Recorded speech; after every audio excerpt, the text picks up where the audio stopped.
시청자 여러분 안녕하십니까. 7월 13일 아침 첫 방송이 되겠습니다. 지금부터 전옥현의 안보정론 시작합니다. 이번 시간에도요 윤석열 총장과 관련된 여러가지 뉴스들 종합적으로 정리해서 분석을 해드리겠습니다. 특히요 이번 시간에는요 국민의힘 입당 진중권 이 교수가 언론 인터뷰를 통해서 밝힌 바에 의하면 지난 9일날 윤석열 총장과 만났다고 합니다. 만났을 때 들은 얘기를 집중적으로 여러분들께 보도해 드리도록 하겠습니다. 그리고요 여러분들 잘 아시다시피 이번에 김건희 부인이 김건희 씨가 뉴스버스라고 하는 인터넷 언론을 통해서 밝혔지 않습니까? 바로 줄리라는 이름을 처음으로 공개적으로 딱 띄운 사람 본인이 김건희 씨예요. 그런데 이진동 기자가 이 김건희 씨와 관련해서 대담을 나눈 내용 중에 상당히 충격적인 내용이 들어와 있는데요. 지금 현재 장모에 대한 재수사가 이루어지고 있지 않습니까? 그런데 이 장모 문제 그즉 송파에 있는 스포츠 관련 투자 이익금 나누는 거지 않습니까? 이 이익금을 나누는 것과 관련해서 당사자 중에 한 명이었던 이 법무사에게 1억 원을 건넸다라는 충격적인 지금 현 보도가 나오고 있어요. 그래서 이 내용도 여러분들께 함께 보도해 드리도록 하겠습니다. 먼저요. 우선 윤석열 총장과 관련해서는 과연 국민의힘에 희망 입당할 거냐 안 할 거냐, 하면 언제 할 거냐, 안 하면 왜 안 할 것이며, 그러면 어떻게 이 캠페인을 벌려 나갈 것이냐, 이런 여러 가지 뉴스들이 나오고 있어요. 거기에서 다양한 시나리오들이 나오고 있는데요. 가장 중요한 것은 제가 보기에는 지금 진중권 교수가 인터뷰한 내용입니다. 진중권 교수가 바로 이제 어제 CBS 라디오가 인터뷰했는데요. 지난 9일날 만난 얘기를 가지고 보도를 하고 있어요. 자, 그러면은 이 입당과 관련된 얘기를 나누기 전에 우선 지금 현재 윤석열 총장의 경우에는 어떤 메시지들을 어떻게 두고 있는지 이런 것들이 이제 궁금하실 텐데요. 이미 여러분들께 말씀을 드린 대로 윤석열 총장의 경우에는 지금 현재 어떤 식으로 메시지를 나누냐면 하나의 아이템에 두 개의 메시지를 담는 전략을 택하고 있다고 합니다. 그래서 한 분야를 정해서 관련 일정을 딱 우선 계획을 해요. 그러니까 오늘 예를 들어서 최근에 김영한 의원을 만나고 그 다음에 서울대 이 공학과 교수들을 만났잖아요. 그러면은 이 만나는 일정을 먼저 딱 정하는 겁니다. 그러면은 일정을 정하고 그리고 일정 시작과 함께 어떤 메시지를 담느냐, 바로 이 정치적인 메시지를 담는데 그 메시지의 핵심은 문정권을 비판하는 데 초점을 맞춰요. 이것이 이제 두 번째의 특징이고, 그 다음에는 이 초점을 맞춰서 비판을 하고 나름대로 윤석열 총장이 그리는 이 미래 구상을 거기에 또다시 담는 거예요. 그래서 하나의 새로운 정책 대안의 메시지를 내는 이러한 방식을 취한다. 이렇게 지금 오늘 이 보도에 따르면은 나와 있는데요. 제가 이미 한 이틀 전에 보도했던 거 기억이 나는데요. 바로 윤석열 총장 이렇게 아주 맞춤형 일정으로 계속되고 있다. 그 특징은 딱 2명 이상은 절대 안 만난다. 그리고 2개 이상은 안 만나기 때문에 이 얘기는 결국 뭐냐, 철저하게 리스크 관리를 하고, 그리고 윤석열 총장이 우리 국민에게 전달해 주고 싶은 메시지의 핵심에 이 혼선이 있지 않도록 한다. 그리고 이 메시지와 관련해서 혹시라도 말이죠, 이 국민들한테 전달되는 이 내용면에 있어서 이 혼란의 여지를 최소화하는다. 그래서 리스크 매니지먼트를 아주 잘하고 있다. 그러다 보니까 너무나 이 짜여진 일정, 또 단조로운 일정, 그리고 또 신비주의, 이런 것들을 가지고 이 비판적인 측면도 있고 또 긍정적인 측면도 있다. 제가 이런 분석을 해드린 바 있는데요. 지금 이 보도된 내용, 이 하나의 아이템에서 2개의 메시지를 담는 전략, 이 보도를 비춰보면 제가 그동안에 여러분들께 분석해드린 내용과 완전히 그 틀을 같이 한다, 이렇게 생각이 될 수 있어요. 그래서 이것만 보더라도 우리 시청자 여러분들께서 저의 이 분석에 뭐라고 그러죠? 이런 거를 분석의 방향, 그리고 또 이 심도, 이런 거에 대해서 상당한 신뢰를 갖고 들어주시면 되고요. 그럼에도 불구하고 제 또 부족한 점이 많이 있잖아요. 이것은 제가 전문가들의 칼럼을 통해서, 그리고 또 주요 언론 매체의 좋은 사설을 통해서 여러분들께 직접 소스를 밝히면서 제가 또 보완해 드리고 있습니다. 그런 점을 다시 한번 여러분들께 말씀을 드리고요. 그 다음에 이제 입당 문제와 관련해서는요, 지금 전반적으로 이 보도의 특성을 보면 일단은 국민의힘 쪽에 가 있는 그런 내용이다. 그런 지금 방향에 있다. 제3지대보다는. 다만 시기가 문제다. 그리고 이 굉장히 윤석열 총장이 신중하게 행동하기 때문에 좀 시간이 걸리는 것이고, 입당 문제는 이미 얘기한 대로 국민의 말씀을 먼저 경청한 뒤에 결정한다는 윤석열 총장의 입장이 아직도 그대로 유효하다. 그리고 지금 입당을 권하는 것 자체는 국민에 대한 도리가 아니고, 입당을 결심했다고 하면 처음부터 입당하지 뭐 하려고 국민을 목소리를 듣겠느냐. 이런 윤 총장의 입장 그대로 나간다. 이렇게 돼 있어요. 자, 그런데 그럼에도 불구하고 말이죠. 여전히 입당을 머무르는 데는 뭔가 결정적 이유가 있을 것 아니냐. 이런 거에 대해서 당연히 이제 분석을 해야 될 것 아니겠습니까? 근데 지금 이 언론 보도, 지금 오늘 아침에 나온 이 보도를 보면요. 이거는 한국 이 경제신문에서 보도하고 있는 내용입니다. 여기서 보면요. 이제야 막 캠프 구성을 시작했고, 윤 총장이 대선 주자로서 갖춰야 할 경제, 외교, 안보, 교육과 같은 분야에서의 컨텐츠 습득을 하는데 공을 많이 들고 있는 상황이다. 그렇기 때문에 지금 당장 국민의힘에 들어가기는 어렵다.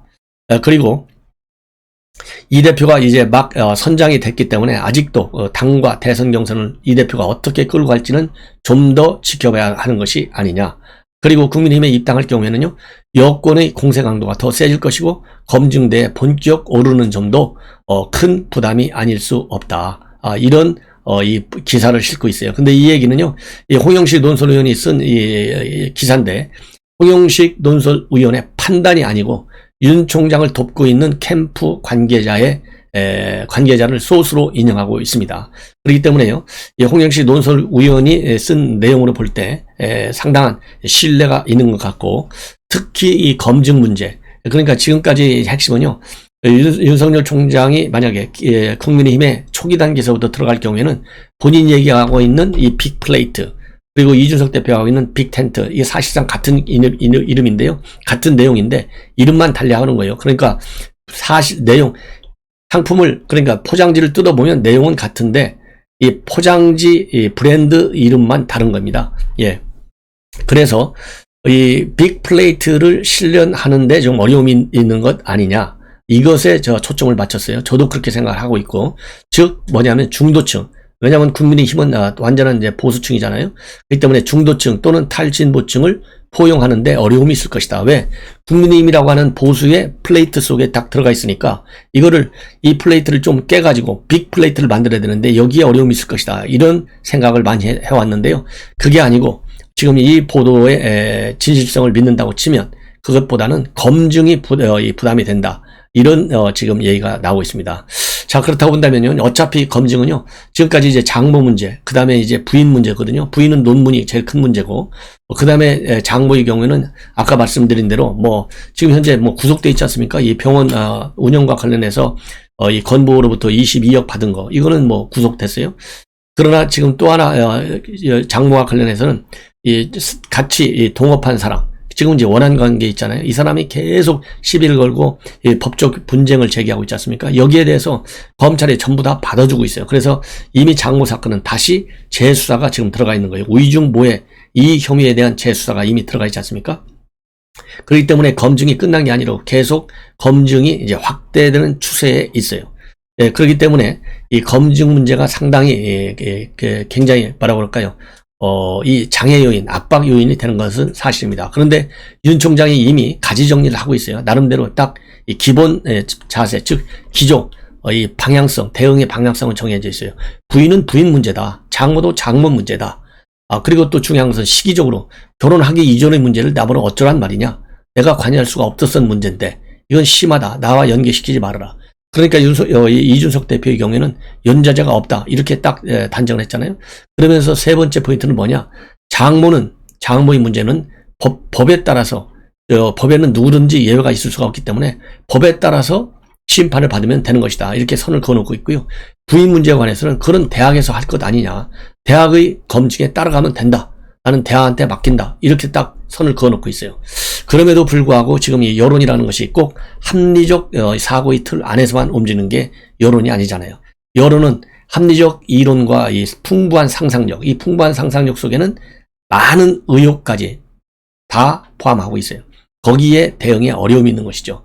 그렇기 때문에 이러한 상황에서 윤석열 총장의 입당이 이제 사실상 지연되고 있다고 봅니다. 제가 보기에는 늦어지고 있다고 봐요. 그래서 윤석열 총장은 제가 보기에도 이미 김종인 위원장도 그렇게 얘기했잖아요. 11월쯤 가가지고 밖에서 국민의힘 후보와 서울시장 선거 때처럼 단일화를 노릴 것이다. 이렇게 보고 있는데요. 저도 입당은 1차적으로는 저는 그때까지 그렇게까지 버티기는 굉장히 어려울 것이다.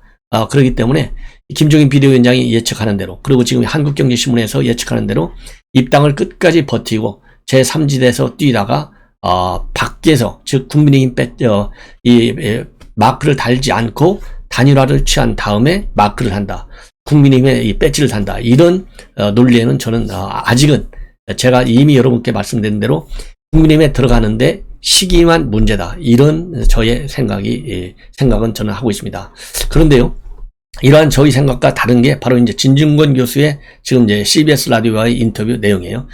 이 인터뷰 내용에서 뭐냐, 이 본인의 메시지가 굉장히 옛날로 회귀되는, 즉 옛날 보수로 회귀되는 인상을 주는 것 같다. 이런 의견을 진중권 교수가 얘기를 했고요. 거기에 대해서 윤석열 총장도 굉장히 신경을 많이 쓰고 있다. 이렇게 밝혔습니다. 그래서 이 진중권 교수의 지적은 뭐냐, 옛날 보수를 회귀한다는 얘기는 결국 미래지향적이 아니고 뭐라고 그럴까요? 과거 회귀적인, 그러니까 새로운 윤석열만의 그런 브랜드 컨텐츠가 안 보인다는 얘기잖아요. 그래서 윤석열 총장도 본인도 출마 선언문을 써놓고 보니까, 나중에 읽고 보니까 그런 것 같다. 이렇게 긍정을 생각에 공감대를 이뤘다. 이렇게 밝히고 있어요. 그러면서 윤 총장도 그 선을 긋는데 굉장히 애를 먹는 것 같았다. 그리고요, 윤 총장이 전문가들을 찾아가면 180도 다른 이야기를 한다더라. 결국 모든 결정은 후보 자신이 내린 것일 수밖에 없더라는 말도 윤 총장이 했다고 합니다. 그러면서 주로 정치 현안보다는요, 둘이서 만났을 때 지난 9일날 법 철학 얘기를 많이 했고, 민감한 질문을 몇 가지 했는데 명확한 답변은 잘 안 하더라.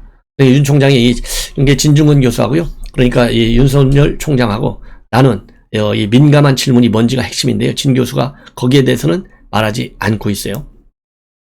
그리고 우리나라 헌법의 해석이 과거와 지금 어떻게 달라졌는지, 자유라는 화두가 무엇인지에 대한 이야기를 나눴다. 이렇게 되어 있는데요.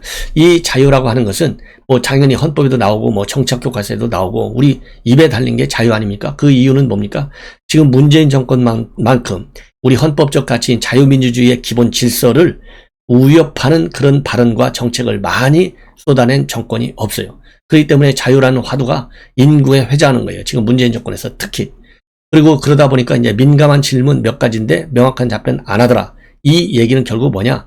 거기에 대해서 윤석열 총장이 아직 공부가 덜 됐거나, 아니면은 상당히 답변의 이 해석에 대해서, 그것이 언론에 공개됐을 때 답변의 해석과 관계가 돼서 이 빅플레이트를 만드는데 장애가 될 수도 있다. 이런 이 정책적 전략적 판단이 앞섰기 때문에 민감한 질문에 대해서는 답변을 안 한 것 같습니다. 예. 그리고요, 그러니까 이제 민감한 부분은 제가 보기에는요, 이 전략적인 측면, 특히 뭐라고 그럴까요?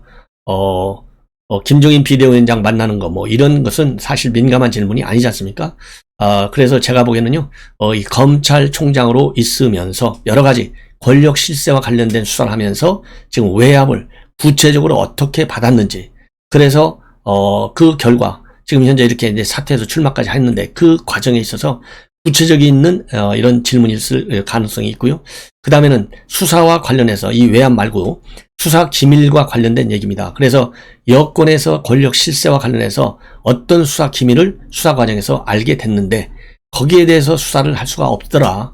그러니 그 기밀 뭐 도대체 나하고 공유할 수 있느냐, 그런 것을 언론에 공개했을 때 과연 앞으로 윤석열 총장이 야권 후보로서 더 굳어질 것이냐, 아니면은 여권의 반발이 많아갖고 오히려 더 윤석열 총장이 캠페인을 해 나가는데 장애가 될 것이냐, 이런 것들이 상객관할 수 있는 민감한 질문이 아니겠나 하는 생각이 듭니다. 그러면서요, 국민의힘에서 말하는 것과는 좀 결이 다르더라. 제가 짐작하기로는 여기서 저라고 하는 것은 진중권 교수입니다.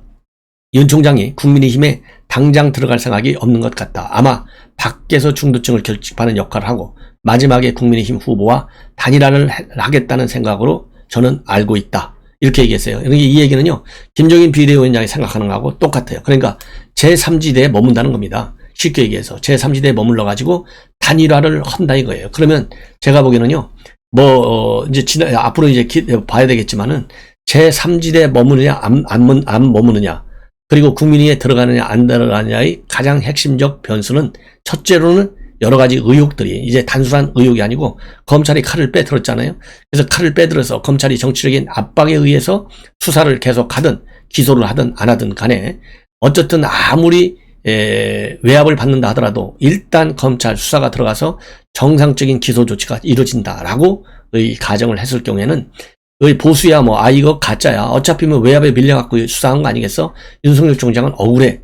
이렇게 우리는 해석하겠죠. 그러나 최소한도 중도층 인사들 또 이 탈진보 인사들은 그래? 윤석열 총장 가족이 그런 문제 진짜였구나. 이렇게 또 힘을 실어줄 가능성이 많아요.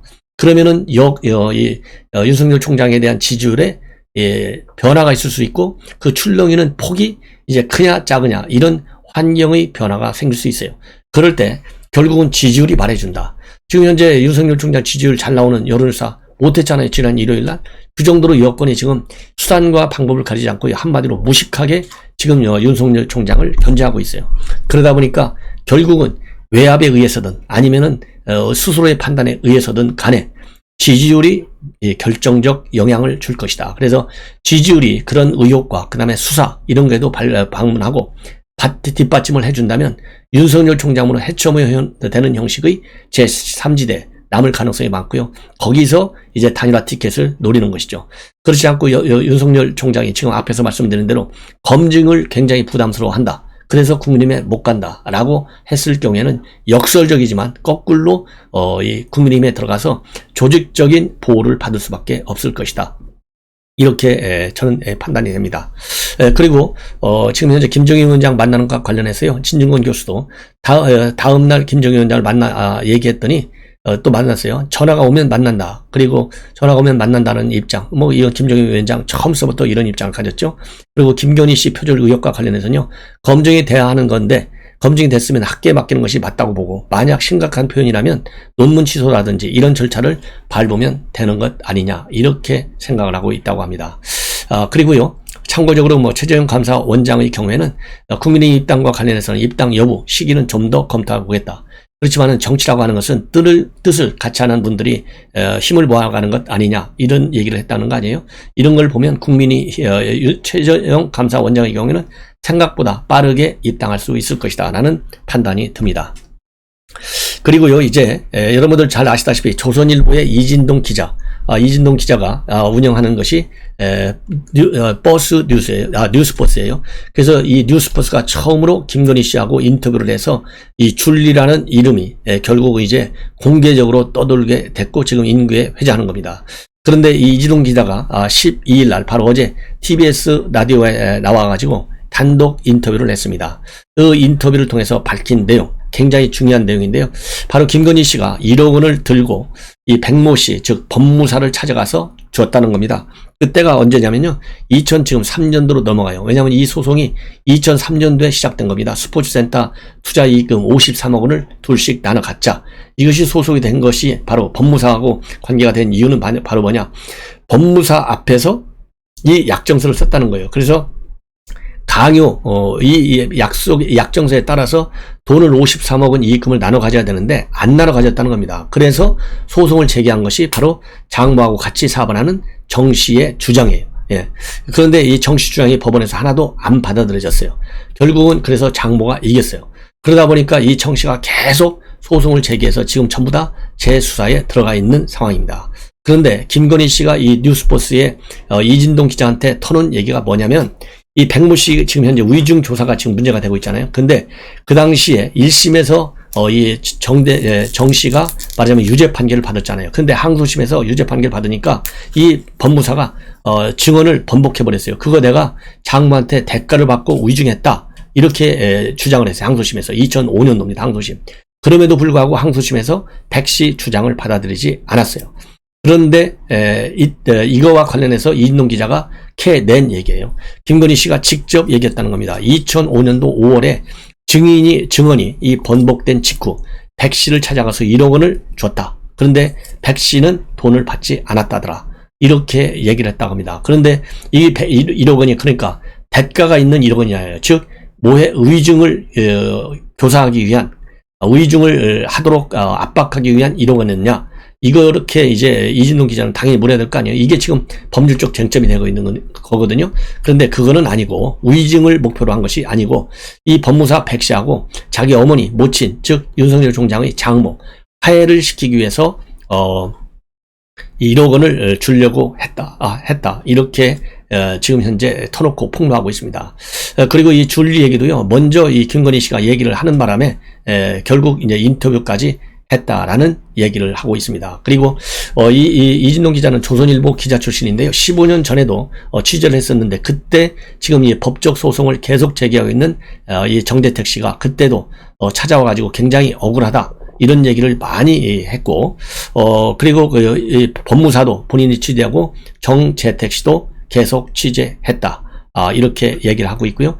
이러한 것과 관련해서 윤석열 총장 측에서는요, 뉴스포스가 사적 통화를 갖고 기사를 쓴 것이기 때문에 쓴 것인데, 아직은 별도 입장, 대응 계획은 없다. 이렇게 밝히고 있습니다. 그래서 이제 이런 것들이요, 굉장히 중요한 것이 중앙지검에서 이 장모의 모해 의증 의혹을 지금 다시 수사하고 있기 때문에 굉장히 중요한 이슈라고 저는 생각을 합니다. 자, 그리고요, 이현주 전 의원이 지금 줄리라는 이름이 떠오는 것과 관련해서 윤석열 총장을 적극적으로 지금 변호하고 나섰습니다. 그래서 배우자의 직업 귀천, 이건 검증 대상이 될 수 아니다. 그리고 윤석열의 부인이 줄리면 어떠냐? 이거야말로 남자들은 그러면 술집 가서 마음대로 놀고 질펀하게 논다, 이런 말까지 있었어요. 이거는 이제 광주 사태 때 지금 여권 의원들이 가서 술 먹고 논 얘기를 비판하는 겁니다. 그러면서 이 대한민국의 신문제 사회가 아닌데 왜 이 줄리가 문제가 될 수 있느냐? 대통령 부인 자격이 되는 직업이 따로 있냐? 그래서 이거는 잘못된 것이다, 라고 강력히 비판하고 있습니다. 그리고요, 이제 마지막으로 하나만 더 덧붙이면, 어제 말이죠, 청와대에서 문재인 대통령 주재로 수도권 특별방역 점검회의를 열었어요.